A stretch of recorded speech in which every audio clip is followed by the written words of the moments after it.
Well, good morning, guys. Welcome back to the channel. Thanks for stopping by. And we got several little things to get into. I got some soybeans to go spray. However, this morning I'm going to try to show this to you guys. I don't know if you'll be able to see it. As you look out kind of over the cornfield down in that area, it is super foggy this morning, and the field of soybeans that I have to go spray are actually bordering the river down on another farm that we rent. So I'm sure that the fog down there is a lot worse, so may have to kind of wait for some of the fog to burn off before we pull the trigger on that. But we've got a few other odd and end jobs we can get into, working on some tractors, working on a planter, just some different stuff.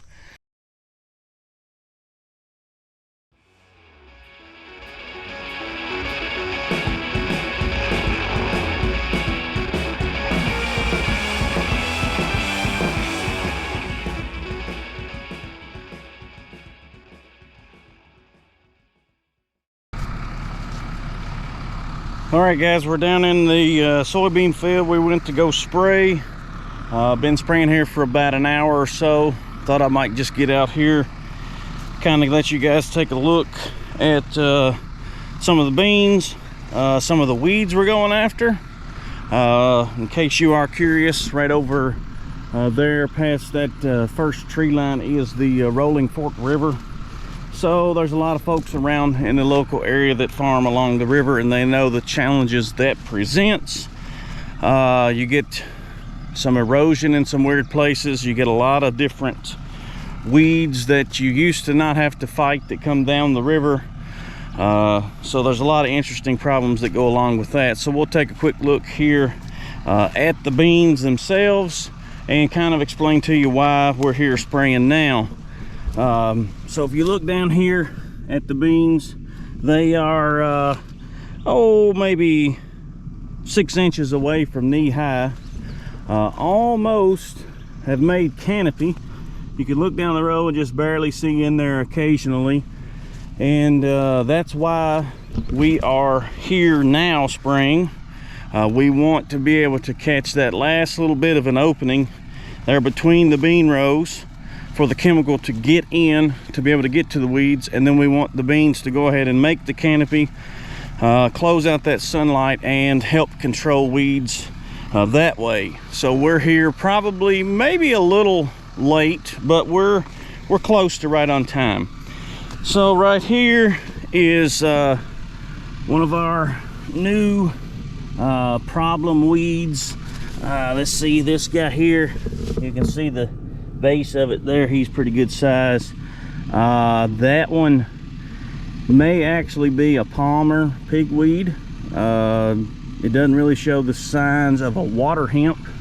He's a little tall for a water hemp, but I did see right here beside of him something that I know is water hemp, and you can see that more characterized there by the red stem. If you guys can see that down there, there's a lot of that down here.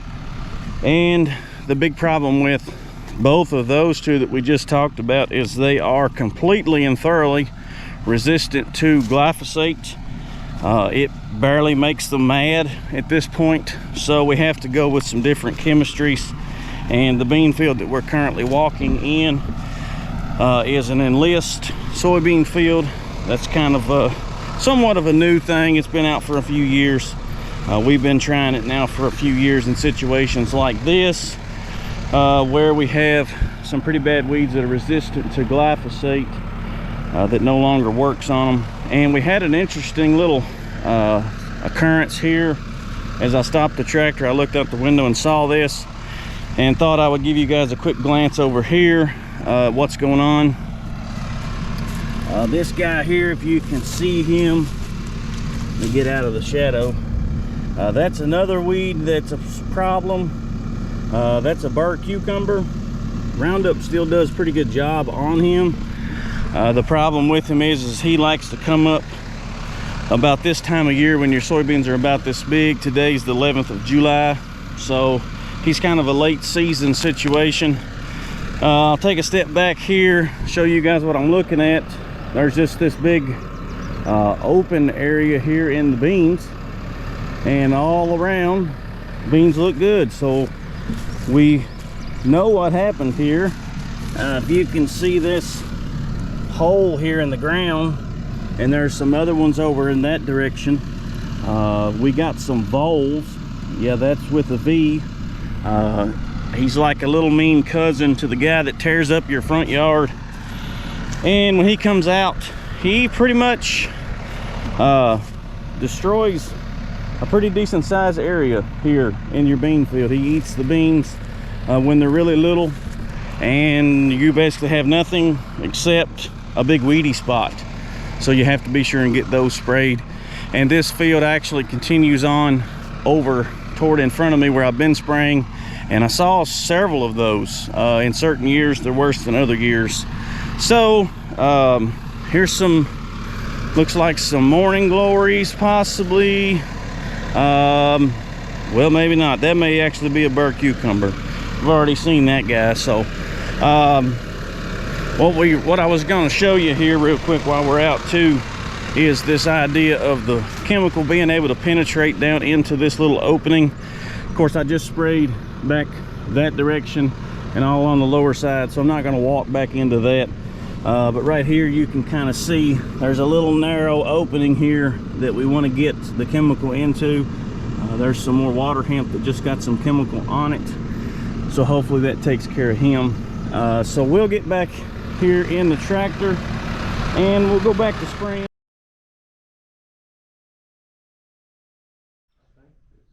All right, so we're gonna get these 4 guys loaded here. Got to get some gates and stuff set up out of the way.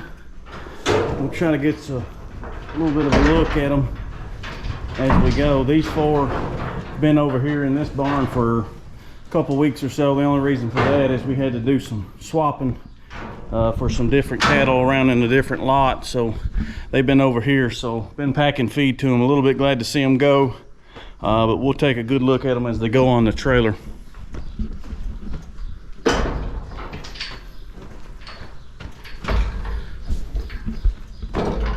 Set that inside there.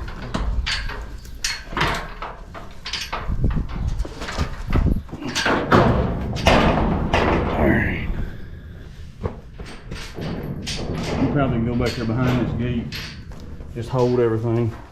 I don't think they're going to be too much trouble.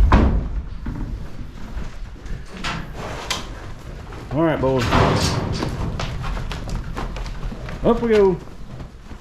Hey, let's go. Hup, hup.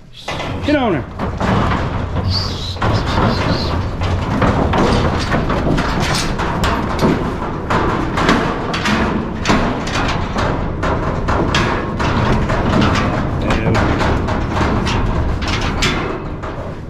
So that's about the extent of that process. Nothing new major there. Get this gate put back on this little hook here.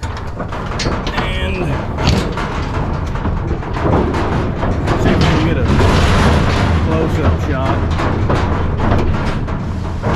Yeah, they're moving around a whole lot in there. Kind of hard to get a good look at them, but they're on the way to the market. Here we are at the Kinsey bean planter. When we got done planting the last round, we pretty well emptied it out. So we went and scouted the field.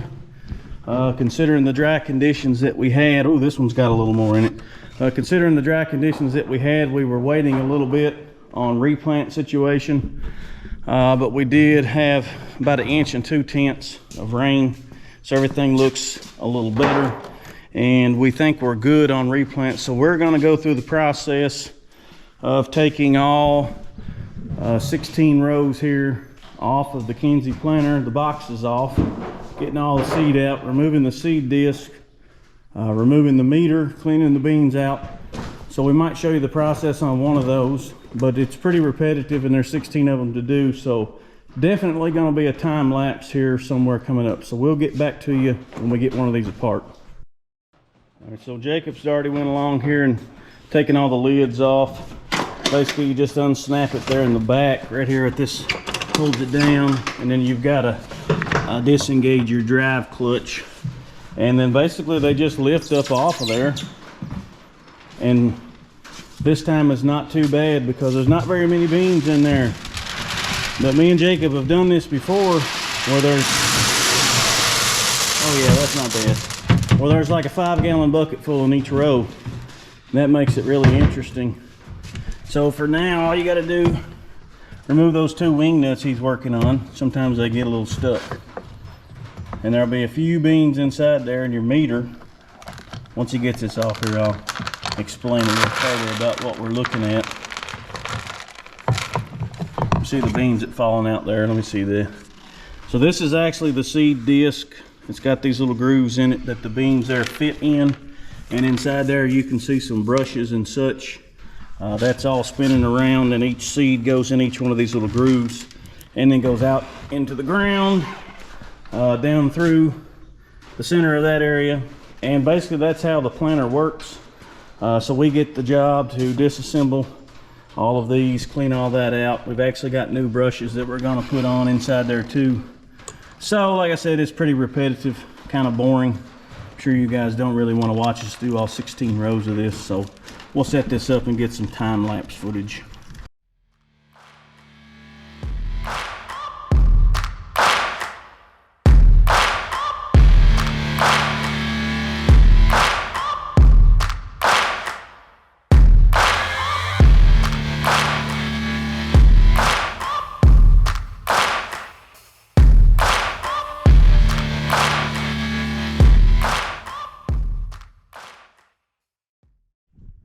All right, so we got all the boxes roughly cleaned.